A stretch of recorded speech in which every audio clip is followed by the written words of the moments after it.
Hello, I'm Sarah Park.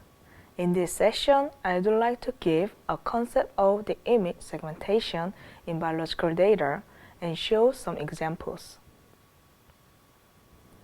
What is the image segmentation in biological data? As you can see the Wikipedia page on the screen, by definition, image segmentation is the process of partitioning a digital image into multiple segments. For example, let's consider you have an image from a microscopy in biological experiments and you want to extract the geometrical shapes such as cells, organs, or nuclei. If you divide desired object from the background, it can be called image segmentation. The image segmentation enables us to obtain geometrical information from image such as shapes, area, volume, and so on. There are various methods of image segmentation, and it can be categorized by three methods. Firstly, a thresholding technique where an image is divided into an object and a background based on a certain threshold values. Secondly, by solving partial differential equations which capture a boundary of an object as a solution, the boundary of the object can be extracted. Lastly, using machine learning method, a neural network is trained by the annotated data set, and the neural network can be identify an object of interest. In this session, I will focus on the explanation of thresholding techniques. Let's look at what thresholding means. A threshold is a specific image intensity in histogram. Image histogram shows the number of pixels as a function of intensity. For example, with this image, you can see there are roughly three different colors: white, black, and gray.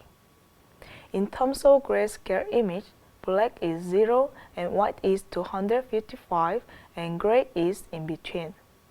If you count the number of pixels in each image intensity, you can plot image histogram like this.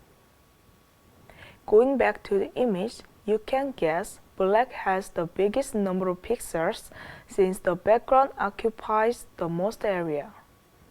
As you can see, the 0 has highest value. In addition, if the image is simple like this, in principle, it is possible to quantify area of each image intensity.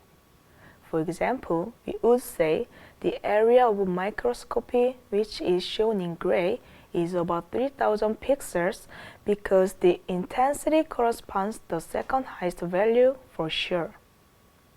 At the end, the histogram can be a guideline to choose a threshold to make an image segmentation. However, in reality, images are not as simple as the previous in most cases.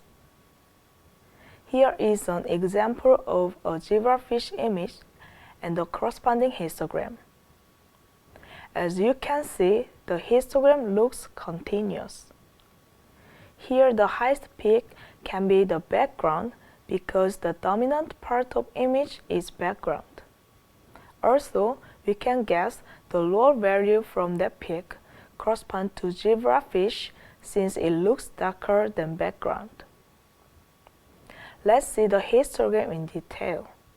With the previous estimation, we can select one image intensity which divides the zebrafish and the background.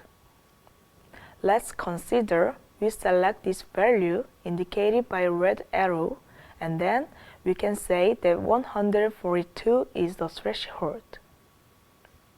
The left side of threshold is considered as an object of zebrafish, and the right side is the background. If the image is binarized into black and white with this threshold, the image can be changed. These are binarized image and the original image. Even if the binarized image contains background noise and it does not cover all parts you want to select exactly, you can approximately have information such as area of zebrafish by counting black pixels. One of the easiest ways to decide a threshold is a manual thresholding. This is basically to decide a threshold by human eyes. For example, here is a zebrafish embryo and consider you want to extract the embryo. We are going to do manual thresholding with the software Gimp. Inside origin rectangular shows the histogram. With thresholding function, the binarized image is automatically shown. For example, if you choose very low threshold, and whole area of the image becomes white because all pixels are considered as the background. Or, if you choose very high threshold and whole area becomes black, since intensities lower than the threshold are considered as object. You can select any threshold by adjusting the arrow inside orange circle like this. Although manual thresholding is easy, it takes a lot of time if you have hundreds of images, or it might not be scientific since the choice of the threshold is subjective because it depends on human size. Therefore, there are many automatic thresholding methods which have different algorithms.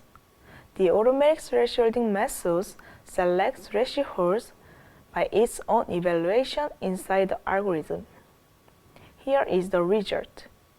As you can see, not all methods give the same result since they have different mathematical algorithms.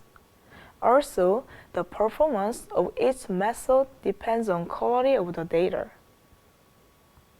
Here is another example. This data shows a macrophage, which is a type of blood cells. Two different shapes of the macrophage are irregularly changed over time. Therefore, segmentation of this type of data is more tricky. For the segmentation, two different automatic thresholding methods, the result of OSU and the maximization of information entropy are illustrated. Like these results, two methods may not show the same result because a thresholding value is different. Therefore, it is important to find a proper method for your data and purpose of your segmentation. So far, we have covered brief concept of thresholding method in image segmentation. I hope this video is helpful to see how a thresholding method works. Thank you.